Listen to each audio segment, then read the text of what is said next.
So the last time I spoke to my sister was almost a year ago now, and I've been thinking about it a bit lately, especially because this is the longest time I've gone without speaking to her.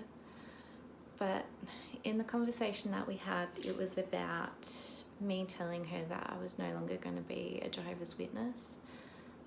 Obviously, that was a really difficult conversation to have, not only because she was my sister, my only sister, but she had been such a mother figure to me, and I really looked up to her, and she's probably one of the most important women in my life. Anyway, something she said in our conversation was that I was taking the easy way out, and that really, it was a really interesting thing for her to say, because it wasn't easy at all. It wasn't easy for me to ring her up and go, hey, you know, this thing that we've been brought up to believe, that, you know, we've been doing all our lives, and, you know, this is the only thing that we know. Yeah, all that, I don't believe it anymore. And, you know, I know that you're probably going to shun me now after telling you this. I just think it's really just ridiculous that she could say it's the easy way out. She also mentioned things about, oh, you just want to go out there and sin, you just want to go do this and that. And I'm like, no, it's not that at all. It's about me being truthful, being honest, standing up and saying, look, I don't believe this. I haven't believed it for a while. I've been doing this to make you guys happy, you know, to fit in with you guys, and to, you know, to do what was expected of me. Was it really easy for me to tell each of my family members, hey, I'm not doing this anymore? You know, the thing that you live by, the thing that dictates your every move in life. Yeah, I'm turning my back on that. And they think I'm taking the easy way out. You know, like the moments after I spoke to each of my family members, I knew they were going to shun me. All my family structure and my social structure was gone, you know. Was that easy? It really wasn't. I mean, I was very lucky that I had started making friends, worldly friends, you know, outside of the congregation, and, you know, these friendships have proved to be the best ones of my life, actual true friendships. So I was very lucky that I had these people when everyone else, all my family members and all the people that I considered friends, they were all gone. They weren't there anymore. So having her say that I was taking the easy route is just, like I said before, it's ridiculous. You know, I mean, for them, it must be really hard because they cling to this thing, and I'm sure at some points in their life, and hopefully even more so now, they can go, oh, that doesn't seem right, or hey, maybe our little sister was onto something, you know, maybe we should look into this. And I hope that they do. I hope they question what they believe. Maybe my example might help them, and maybe hopefully one day they'll, out of the blue, I'll get a phone call from them saying, hey, you know what, you were right, I'm out too. Anyway, that's just me hoping.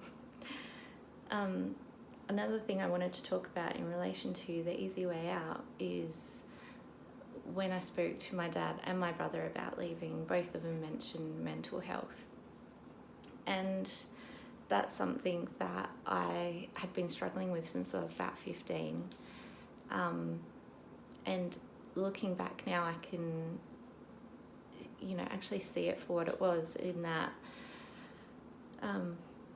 you know, when I was about 15 and, you know, my sister was already baptised, my oldest brother was already baptised, and I guess I started feeling the pressure of they're doing the right thing, so I should be too. And so there came that pressure. And then, you know, wanting to please my dad as well, you know, but I guess we all want to do that, don't we? Like, make our parents happy. But my dad mentioned to me in that phone call where I was telling him that I was no longer going to the meetings or being a Jehovah's Witness, he asked if my mental health had anything to do with it. And I said to him, no. For the first time in my life, that, you know, that was actually being honest and being my true self. My mental health was the best it had ever been. Years and years of trying to do what was right and, well, you know, perceived as right, that had made me such an anxious and depressed person. I'm not saying that being a Jehovah's Witness was the cause of my anxiety and depression. I know how and why it was caused. But it, you know, Dad was saying, oh, you know, if your mental health isn't doing that well, that might be why you're doubting. That might be why you're, you know, questioning being in the truth. And I just said to him, no. I said, since telling him and my other family members that I was out, that I was no longer Jehovah's Witness, I said, I had this heavy weight just lifted off of me. I'd never felt anything like it before.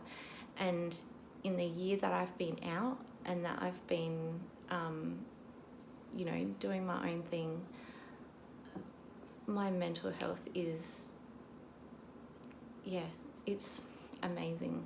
I'm so happy to feel like this. I'm being my true self. And honestly, that's the best thing that's come out of this, is that I'm finally being who I was meant to be. I'm no longer being one of those rank and file members just plodding along, doing what was expected of them and feeling like they were never doing good enough. So anyway, the easy way out, huh? Yeah, it wasn't. But you know what? I wouldn't change it for a thing. I'm so happy I'm here where I am, talking to you guys, making videos, which is really cool. Yeah. Anyway, that's all my thoughts for today. I hope you enjoyed it. Leave messages. I really love reading the messages you guys have left on my first video. I'm glad you enjoyed it. Yeah, hit subscribe, hit like. Let me know if you have similar feelings. I'd really like to know how you guys are all going. All right, enjoy the rest of your Sunday. See you next time.